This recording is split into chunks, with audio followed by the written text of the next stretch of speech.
Bonsoir, nous sommes le mercredi 13 janvier. Merci de nous retrouver pour cette nouvelle édition du 7-8 Le Journal, votre actualité locale, chaque jour entouré de nos invités. Tout de suite, les titres de cette édition. Les départements des Yvelines et des Hauts-de-Seine ont présenté ensemble hier soir leurs vœux, l'occasion pour Pierre Bédier et Patrick Devedjian d'annoncer officiellement leur projet de fusion. La société Vélopolis condamnée par le tribunal de grande instance de Versailles en cause l'action intentée contre les citoyens et les citoyennes qui avaient contesté le permis de construire du Vélodrome national de Montigny-le-Bretonneux en plateau Pierre Desjean, membre des assignés, nous en parlera. Enfin, voisin le Bretonneux lance sa mutuelle de village, une complémentaire santé négociée par la ville pour ses habitants et ses employés. Reportage à suivre sur cette nouvelle initiative. Et c'est certainement la fin de l'opération pour le petit robot Philae installé sur la planète Tchouri. Il ne se réveillera probablement pas. Dimanche, une manœuvre de la dernière chance a été tentée pour faire bouger Philae sans succès. Ce petit robot laboratoire qui vit sur la partie non éclairée de la comète depuis novembre 2014 n'a pas communiqué avec la Terre depuis le 9 janvier dernier. Son sort sera fixé à la fin du mois. D'ici fin janvier, les conditions extérieures deviendront trop hostiles pour sa survie. Plusieurs chercheurs du LATMOS, le laboratoire atmosphère milieu observation spatiale, situé à l'université de Saint-Quentin en Yvelines, avaient participé à cette opération. Yvelines et Hauts-de-Seine réunis en un seul département, c'était le sujet de toutes les discussions hier soir à la cérémonie des vœux 2016 du département des Yvelines et des Hauts-de-Seine à Marne-la-Coquette. Les présidents des conseils départementaux Pierre Bédier et Patrick Devedjian ont tenu à rassembler les vœux de leur département pour annoncer officiellement leur souhait de fusionner les deux territoires. Les Yvelines et les Hauts-de-Seine pourraient donc bientôt n'être qu'un seul et même département avec un objectif, mutualisation et économie. Les précisions de William L qui était sur place. C'est le cas de mon premier vœu, que la France se porte mieux économiquement et socialement bien sûr, mais aussi et surtout au regard de son unité. L'unité, c'était le thème de cette soirée de cérémonie de vœux 2016. Les départements des Yvelines et des Hauts-de-Seine ont mutualisé leur cérémonie, symbole de cette fusion voulue par les présidents des conseils départementaux des deux territoires. L'annonce faite devant une salle comble d'élus, députés, maires et personnalités sportives comme Laurent Blanc ou le Racing Métro. C'est de faire de la mutualisation, donc en faisant des choses qu'on faisait chacun de notre côté, en les faisant ensemble, ça coûtera moins cher. Un exemple, c'est pour ça qu'on commence par les routes. Les appels d'offres qu'on fera concerneront deux départements, donc forcément les entreprises pour les avoir seront obligées de baisser leurs prix. Et cette mutualisation va générer des économies qui vont être affectées à modérer la pression fiscale et à financer le développement économique. Il n'y a pas de politique sociale possible sans développement économique. Plus qu'un trait d'union, un projet d'alliance visant à créer un seul et même département, un calendrier a déjà été annoncé. Nous commençons le 5 février par deux délibérations concordantes du conseil départemental. Investissement public interdépartemental dans lequel nous allons réunir progressivement nos services. Un conseil dont la présidence devrait être prise par Patrick Devedjian, réunissant les 88 conseillers des deux assemblées. Le gouvernement récolte ce qu'il a semé. Il a créé une métropole qui était ni faite ni à faire et qui coupait la région Île-de-France dans une frontière qui n'avait aucun sens. Il n'y a pas de frontière entre Rueil-Malmaison et la Selle-Saint-Cloud ou entre Clamart et Vélizy. Donc la vérité, c'est que la réplique des Hauts-de-Seine et des Yvelines, elle est logique. Une solution pour pallier les baisses de dotation globale de fonctionnement, mais aussi contrer le projet du Grand Paris qui n'incluait que les départements de la Petite Couronne. Reste encore à attendre l'autorisation de l'État pour une fusion qui devrait commencer à se dessiner dès le 5 février. L'opposition du conseil départemental des Hauts-de-Seine, quant à elle, conteste ce projet et réclame son abandon. Et Pierre Bédier s'est également exprimé sur le budget du département des Yvelines. Je vous propose de l'écouter, toujours au micro de William L. Ça a été déjà annoncé en débat d'orientation budgétaire, donc vous aurez la réponse précise vendredi. Mais oui, il y aura des hausses fiscales provisoires, nous l'espérons, puisque si l'État nous rend l'argent qu'il nous prend, naturellement, ça repartira immédiatement en baisse d'impôts. Le département des Yvelines est le département qui dépense le moins par habitant, ce qu'on appelle les dépenses de fonctionnement.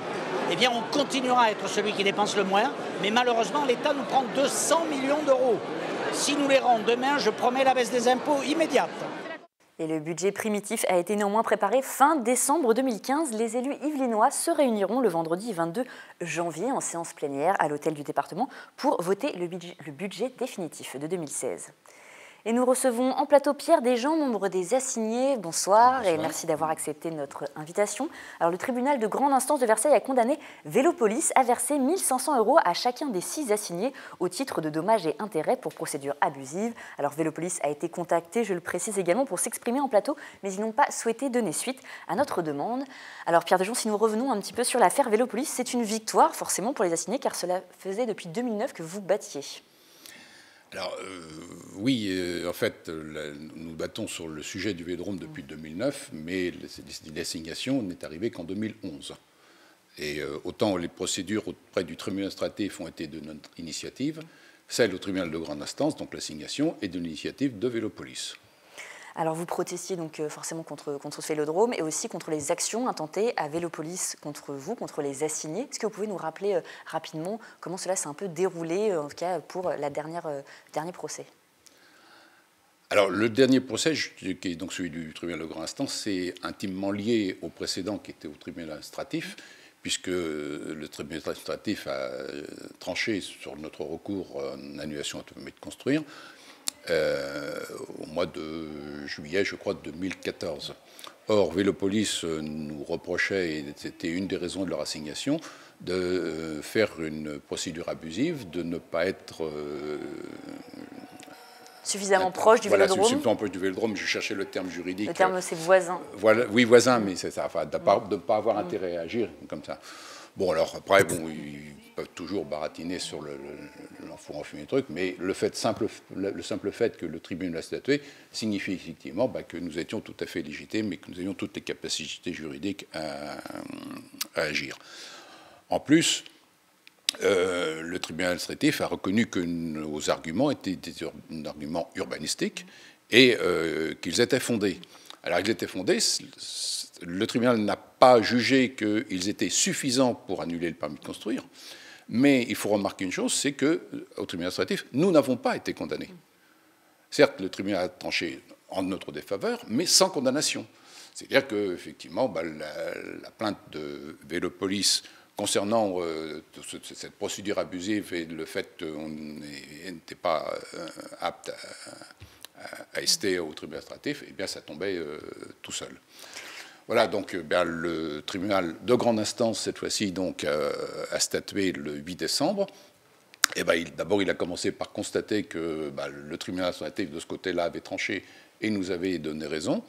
Il a constaté, d'autre part, que sur les dires de Vélopolis, c'était que des dires, mais il n'amenait aucun élément probant, donc tout simplement que leur procédure était effectivement uniquement destinée à nous contraindre et à nous faire retirer notre recours contre le permis de construire, et donc que c'est eux qui avaient engagé une procédure abusive. C'est d'ailleurs marqué dans l'acte du jugement donc voilà, la procédure très sévère de ce côté-là. De Vélopolis a été reconnue comme abusive. Le vélodrome est là, du coup, est-ce qu'il y a une suite pour ce combat? Est-ce qu'il y a une suite pour les assignés, ou du coup, votre action s'arrête ici maintenant? Je vais dire qu'elle s'arrête.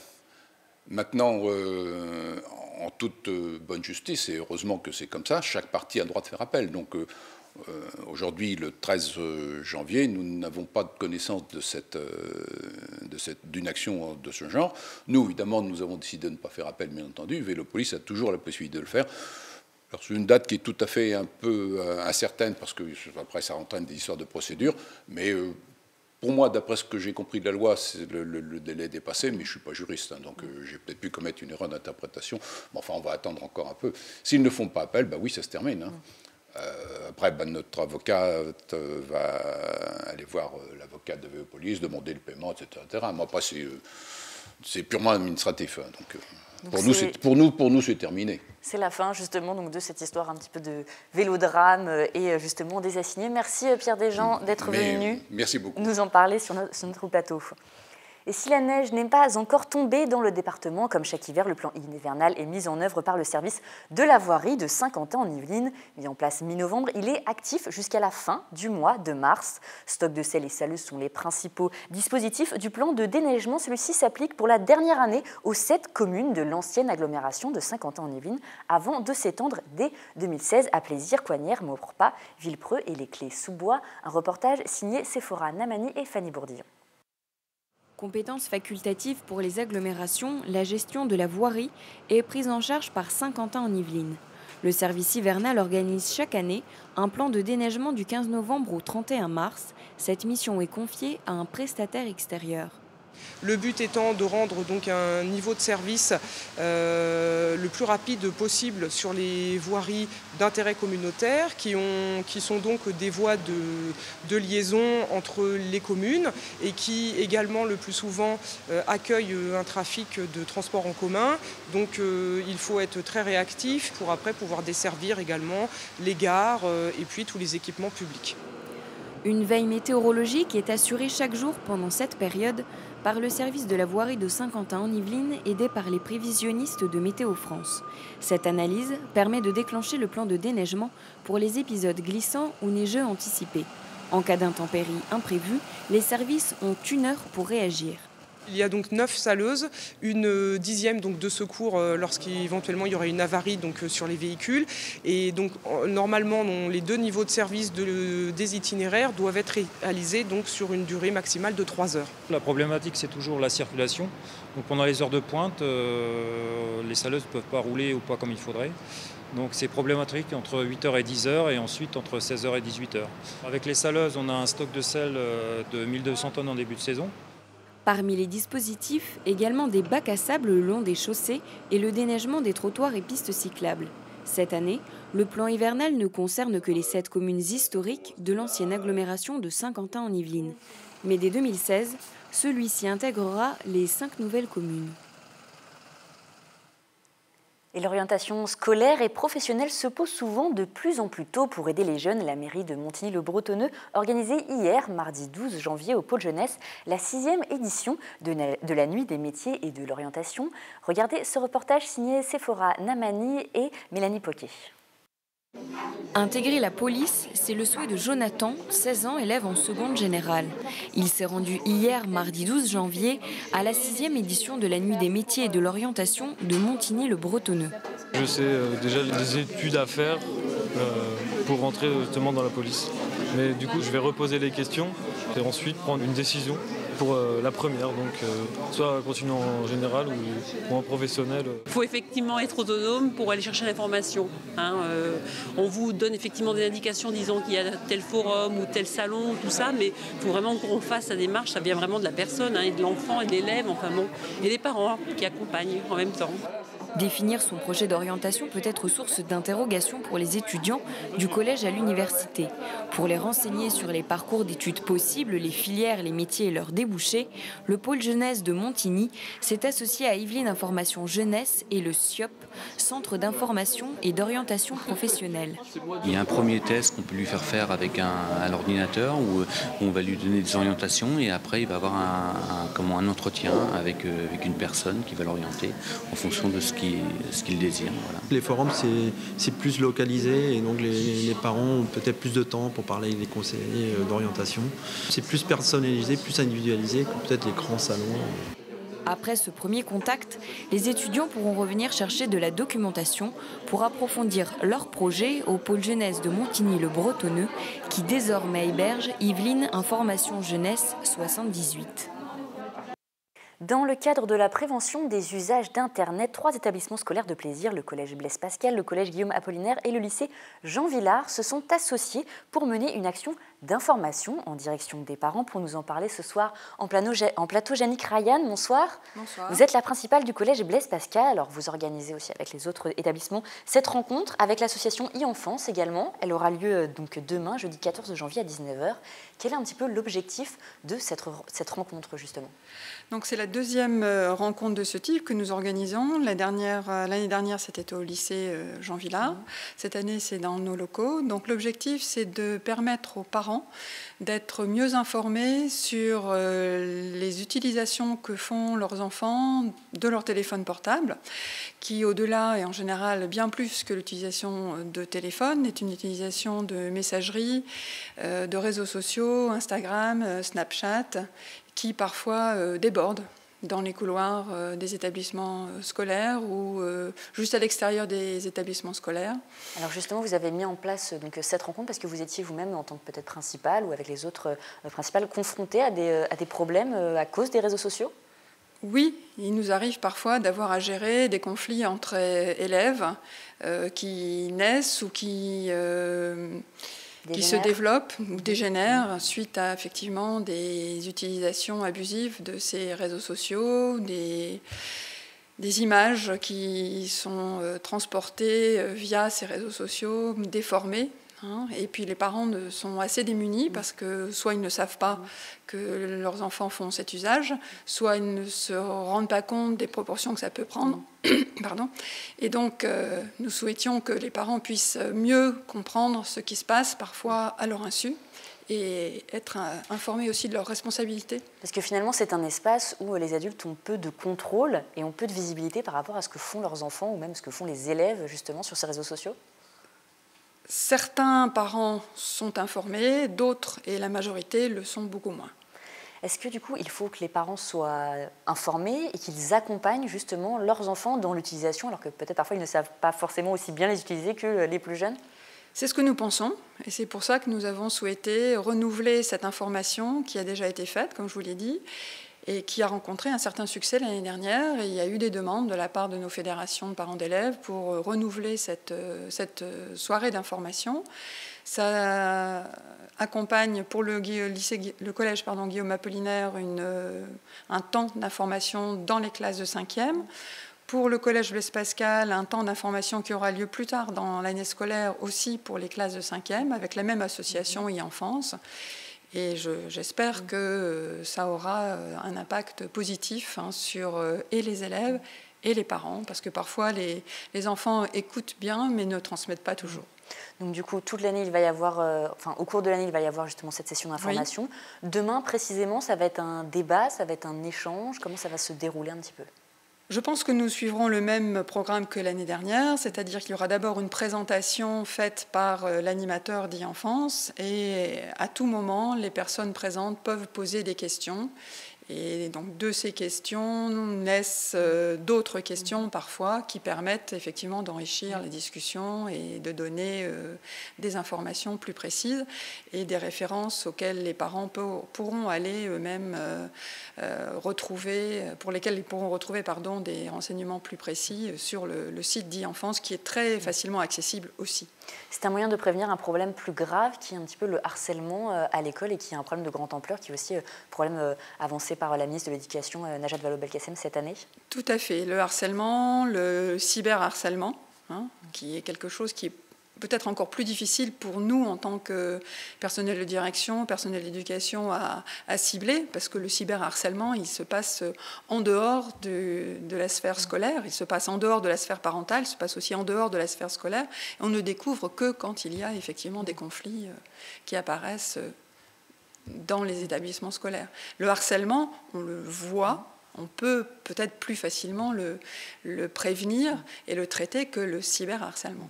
Donc les parents sont informés. En ce qui concerne les éducateurs ou les enseignants, il y a des choses qu'ils doivent faire aussi, ils doivent prendre en compte, des nouvelles peut-être mesures que vous leur dispensez? Ils le prennent en compte quand ils sont sensibilisés, quand ils relèvent des mal-être chez leurs élèves. En tout cas, ils nous les signalent et nous essayons de les traiter, d'informer les familles toujours. Et on essaie de remonter à la source à chaque fois qu'on peut. Donc voilà, nous faisons du travail régulier, quotidien, oui, parce que c'est important de veiller à ce que ça ne se propage pas. C'est un des problèmes les plus compliqués à gérer quand on est chef d'établissement, justement, le moyen de gérer un conflit qui, au final, n'est peut-être pas visible, vu qu'il se fait sur Internet ou sur les réseaux sociaux. C'est peut-être plus compliqué que le harcèlement. voilà, réussir à trouver la source et à s'assurer que ça ne va pas se renouveler, c'est compliqué. Je pense que quand les parents seront bien informés, peut-être que les choses seront moins compliquées. Est-ce que vous avez justement peut-être quelques conseils à donner ou peut-être pour donner envie justement aux parents de venir demain à cette réunion et s'informer et s'en voir plus, parce que c'est un problème qui est parfois un petit peu négligé par les adultes alors qu'il y a beaucoup d'importance pour les enfants? Mon premier conseil, c'est venez demain.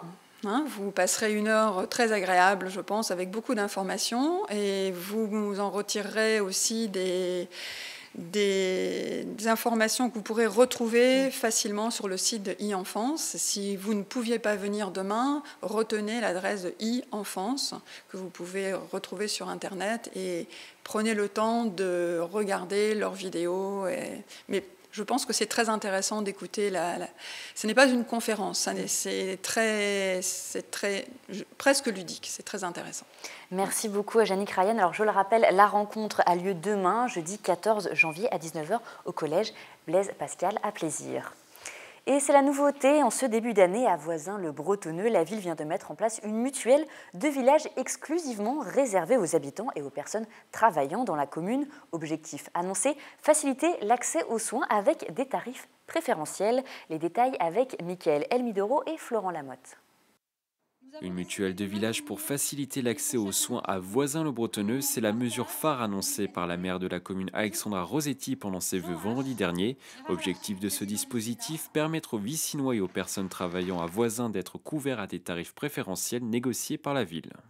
C'est souvent la première économie que les gens font sur leurs dépenses. Ils suppriment la mutuelle et on sait bien qu'avec les problèmes de santé qu'on peut avoir une mutuelle, c'est vraiment capital. Donc on s'est dit qu'en se regroupant, comme l'ont fait d'autres villes, eh bien on pourrait, être plus fort et avoir des bons tarifs. Pour développer ce projet, un questionnaire a été lancé dans la ville pour identifier les besoins des habitants. Les frais d'hospitalisation, d'optique et soins dentaires ont été plébiscités par les Vicinois. Ce qui nous intéresse, mon épouse et moi, c'est le prix. Je trouve que l'initiative de la mairie est une bonne chose. Cette mutuelle de couverture santé, c'est ce qui prend, disons, des cours relativement importants et de plus en plus importants chaque année. Et donc, je crois que c'est quelque chose qui préoccupe beaucoup les retraités, ce qui est mon cas. Donc voilà, c'est pourquoi ce dossier m'intéresse énormément. À l'issue d'un appel d'offres, la mutuelle prévoyance des salariés MPS a été retenue par la municipalité. La cotisation mensuelle individuelle démarre à 58,50 € par mois pour les 50 ans et plus. Le tarif est à 25,40 € pour les moins de 30 ans. Disons que la comparaison qui a été faite par Voisins-le-Bretonneux, ils ont trouvé nos cotisations adaptées par rapport aux prestations, contrairement à d'autres propositions qui leur étaient faites. Pour plus d'informations, la mutuelle propose des permanences. Le prochain rendez-vous est fixé le 27 janvier prochain à la Maison des Associations. Et nous restons sur le thème de la santé. Tous les mois, Attrape, des rencontres sont organisées avec un médecin sur justement le thème de la santé pour discuter santé. Mardi dernier, au centre socioculturel Annette Moreau, Attrape a eu lieu une après-midi d'échanges autour de la santé de l'homme. Pendant une après-midi, les participants ont pu découvrir ou approfondir leurs connaissances sur l'organe génital masculin et son fonctionnement. Un reportage signé William L. C'est une assistance exclusivement composée de femmes qui écoutent attentivement le docteur Jacques Ségal parler de prostate, d'érection ou d'andropause. L'objectif de cette rencontre autour de la santé de l'homme, expliquer au public l'organe génital masculin et son fonctionnement. Elles ont plus d'informations sur l'anatomie de la femme que sur l'anatomie de l'homme. Et elles savent très peu de choses sur la sexualité de l'homme et sur les mécanismes qui permettent les rapports sexuels. Pourtant ouvertes à tous, ces rencontres accueillent généralement un public féminin venu chercher des informations utiles qui leur permettront de mieux comprendre leurs conjoints ou leurs enfants. Pour beaucoup de femmes, quelles que soient les cultures, c'est difficile de voir des images du sexe de l'homme, d'entendre parler de comment ça fonctionne, etc. Mais si on fait ça de façon détendue et respectueuse, eh bien, il n'y a pas de raison non plus de véhiculer des tabous parce que ce sont des tabous. Le but du docteur Ségal, faire tomber ces tabous par la parole en expliquant même certaines pathologies. Au début, les questions sont timides mais toujours pertinentes. Un premier pas difficile, mais aujourd'hui, c'est Vénus qui l'a fait vers Mars. Samedi 9 janvier, le centre social du pont du Routoir de Guyancourt proposait une soirée interculturelle dans le cadre d'un programme global qui rendait hommage à Aimé Césaire, l'occasion de promouvoir la richesse culturelle du territoire au travers d'un partage de pratiques artistiques et culinaires. 9 associations de Guyancourt se sont mobilisées pour rythmer la soirée avec des spectacles de danse, percussion, poésie, expositions et aussi plats exotiques. Les détails avec Djamel Braïja, directeur du centre social du pont du Routoir de Guyancourt. Comme message, notre capacité encore à vivre ensemble et à faire en sorte de pouvoir croiser notre richesse culturelle qui est forcément variée vu que les gens sur Guyancourt et sur le pont du Routoir sont issus d'une certaine façon de la diversité. Donc ça permet de témoigner de façon très concrète qu'on est capable encore de partager des moments ensemble. Et c'est à présent la fin de cette édition. Merci de nous avoir suivis. Tout de suite, restez avec nous. Vous avez rendez-vous avec Sephora Namani pour le magazine culturel Kiosque. Quant à moi, je vous retrouve demain à la même heure pour le 7-8 le journal. Je vous souhaite une excellente soirée.